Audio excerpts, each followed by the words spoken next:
ଗାଁଟି। ଗାଁର ନାଁ ହିଙ୍ଗୁଳା। ସେହି ଗାଁରେ ଝୁଲିଆ କବିରଙ୍କ ଘର। ଝୁଲିଆ କବିର ଜାତିରେ ମୁସଲମାନ, ହେଲେ ପେଶାରେ ସେ ଜଣେ ବୁଣାକାର, ଲୁଗା ବୁଣେ। ପ୍ରତିଦିନ ଲୁଗା ବୁଣି ତାକୁ ବଜାରରେ ବିକ୍ରି କରେ, ଆଉ ସେଇଥିରେ ତା ପେଟ ପୋଷେ। ପରିବାର କହିଲେ ଦୁଇ ପ୍ରାଣୀ, ତା ବୁଢ଼ୀ ମା ଆଉ ସିଏ। କବିର ଭାରି ଗରିବ। ଗରିବ ହେଲେ କ'ଣ ହେବ, କେହି ଦୁଃଖୀ ରଙ୍କୀଙ୍କୁ ଦେଖିଲେ ତା ମନରେ ଭାରି ଦୟା ଆସୁଥିଲା।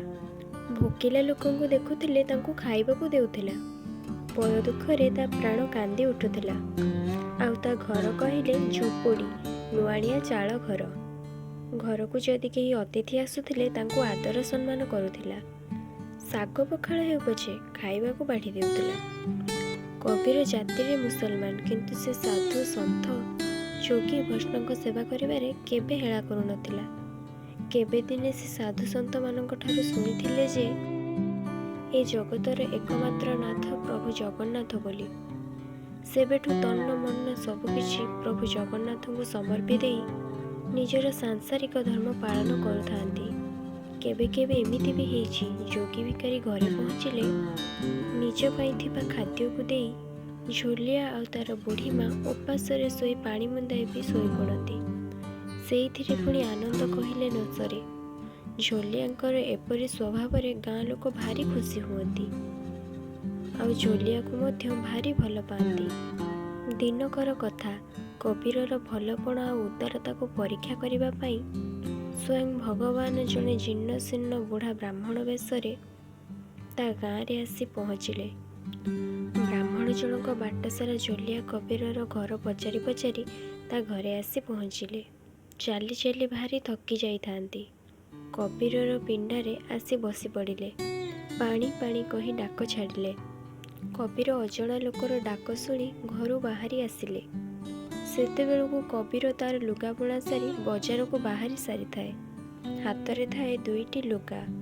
ବୁଢ଼ା ବ୍ରାହ୍ମଣକୁ ଦେଖି କବିର ଚଟ୍ କିଣା ଘରକୁ ଯାଇ ପାଣି ଆଣି ପିଇବାକୁ ଦେଲେ, ଆଉ ହାତ ମୁହଁ ଧୋଇଦେଲେ। ବ୍ରାହ୍ମଣ ଟିକେ ଆଶ୍ୱସ୍ତ ହେଲେ। କବିର କହିଲେ, ମହାଶୟ, ଆପଣ ହେଲେ ବ୍ରାହ୍ମଣ, ଆଉ ମୁଁ ହେଉଛି ମୁସଲମାନ। ତେଣୁ ମୁଁ ଆପଣଙ୍କୁ ମୋ ଘରେ ଖୁଆଇ ଆପଣଙ୍କର ଧର୍ମ ନଷ୍ଟ କରିବାକୁ ଚାହୁଁନାହିଁ। ଆସନ୍ତୁ, ମୁଁ ଆପଣଙ୍କ ପାଇଁ ମନ୍ଦିରରେ ଖାଇବାର ବ୍ୟବସ୍ଥା କରିଦେଉଛି। ବୁଢ଼ା ବ୍ରାହ୍ମଣ ଜଣକ କହିଲେ, ତୋ ପ୍ରଶଂସା ଶୁଣି ମୁଁ କାହିଁ କେତେ ଦୂରରୁ ଧାଇଁ ଆସିଛି। ନାଇଁ, ମୁଁ ଖାଇବିନି, ମୁଁ ଖାଇକି ଆସିଛି। ତୁ ତ ହାତରେ ଧରିଥିବା ଲୁଗା ଖଣ୍ଡିକ ମୋତେ ଦେ। ମୋର ଲୁଗା ଚିରିଗଲାଣି। ବ୍ରାହ୍ମଣର ସମ୍ମାନ ବଞ୍ଚାଇବାକୁ ତତେ ଏ ଲୁଗା ଖଣ୍ଡକ ଦବାକୁ ହବ। କବିର ସେ ଲୁଗା ଦୁଇ ଖଣ୍ଡକୁ ବଜାରରେ ବିକିବାକୁ ଯାଉଥିଲା। ଧାର ଉଧାର କରି ତିଆରି କରିଥିବା ଲୁଗାରେ ସେ ତାର ଋଣ ଶୁଝିବ। ବଳକା ପଇସାରେ ଘରକୁ ଡାଲି ଚାଉଳ ଆଣିବ। କିନ୍ତୁ ବ୍ରାହ୍ମଣର କଥା ଶୁଣି କବିର ସେଇ ଲୁଗାରୁ ଖଣ୍ଡିଏ ଲୁଗା ବ୍ରାହ୍ମଣ ଆଡ଼କୁ ବଢ଼ାଇ ଦେଲେ।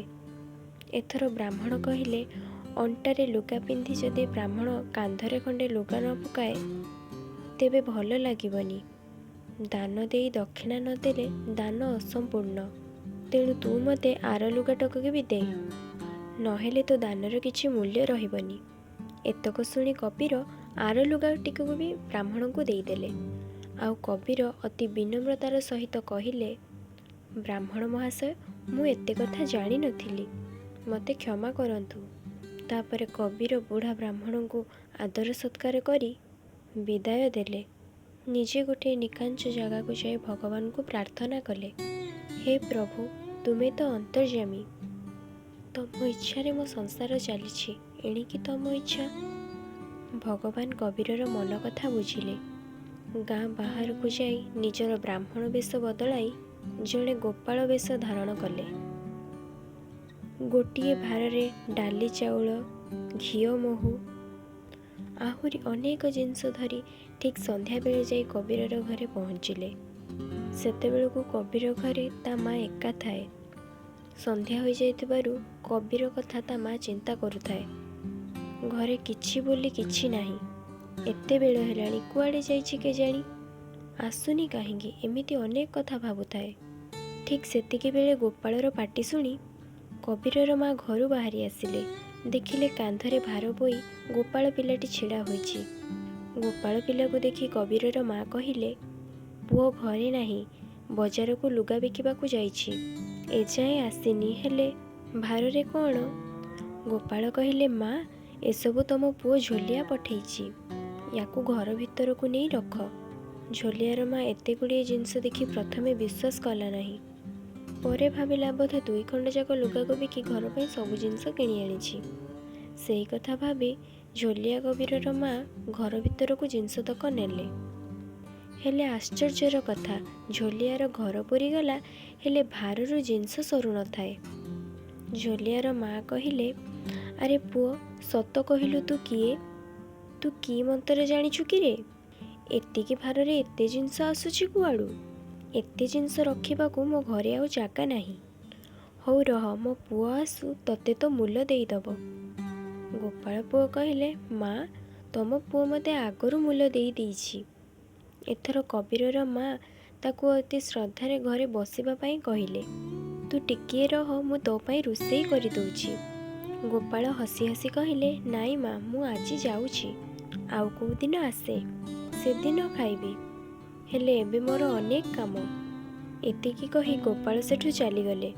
ଆଉ ଯାଉ ଯାଉ କହିଲେ, ମା, ତୁମେ ଯେତେବେଳେ ମୋତେ ଡାକିବ ମୁଁ ସେତେବେଳେ ଆସି ପହଞ୍ଚିବି। ଗୋପାଳର କଥା ଶୁଣି କବିରର ମା ବହୁତ ଖୁସି ହେଲେ। ଠିକ୍ ଗୋପାଳ ଗଲା ପରେ ପରେ କବିର ଆସି ପହଞ୍ଚିଲେ। କବିରକୁ ଦେଖୁ ଦେଖୁ ତା ମା କହିଲେ, ଆରେ ପୁଅ, ତୁ ଏତେ ଗୁଡ଼ିଏ ଜିନିଷ କେଉଁଠୁ ଆଣିଲୁ? କବିର କିଛି ବୁଝିପାରିଲେନି। ସେ ଘର ଭିତରକୁ ଯାଇ ଦେଖିଲେ ଘର ବିଭିନ୍ନ ପ୍ରକାର ଜିନିଷରେ ଭର୍ତ୍ତି ହୋଇଛି। ମା କହିଲେ, ଗୋପାଳ ଟୋକାଟି ଆସିଥିଲା, ଏସବୁ ଦେଇ କହିଲା ତୁ ପଠେଇଛୁ, ଆଉ ମୂଲ କଥା ପଚାରିବାରୁ କହିଲା ତୋ ପୁଅ ଆଗରୁ ଦେଇଛି। ମା ଠାରୁ ଏ କଥା ଶୁଣି କବିର ସବୁ କଥା ବୁଝିଗଲେ। ଆଖି ଦୁଇଟା ତାଙ୍କର ଛଳ ଛଳ ହୋଇଗଲା, ଭାବ ବିହ୍ୱଳ ହୋଇଗଲେ। ହେ ଅନାଥର ନାଥ ଜଗନ୍ନାଥ, ତୁମେ ଗରିବ ଭକ୍ତର ପରୀକ୍ଷା ନେଉଛ, ପୁଣି ତା ଦୁଃଖ ନ ଦେଖିପାରି ତାକୁ ନିଜେ ଆସି ସାହାଯ୍ୟ କରୁଛ। ଧନ୍ୟ ପ୍ରଭୁ, ଧନ୍ୟ ତୁମ ଲୀଳା।